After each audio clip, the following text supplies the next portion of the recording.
Aê galerinha do YouTube, aqui quem fala é o Lucas e hoje eu vou estar trazendo mais um vídeo de como baixar um gravador de tela.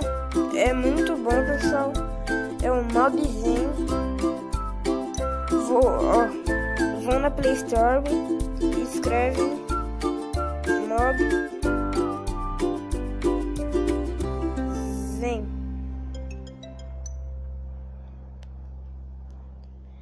Aí, pessoal, depois de escrever isso daí, vai aparecer um monte de coisa. Esse primeiro aqui, ó, Mobzinho, gravador de jogos e vídeos.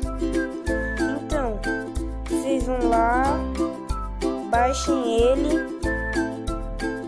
e comecem a gravar o vídeo. Ó, vou baixar para vocês verem. Espera aí que tá carregando, tá, pessoal?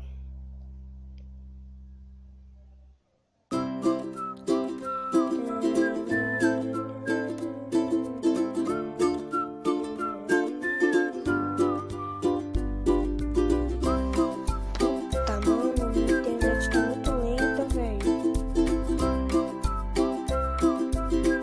Bom, pessoal, vocês baixem.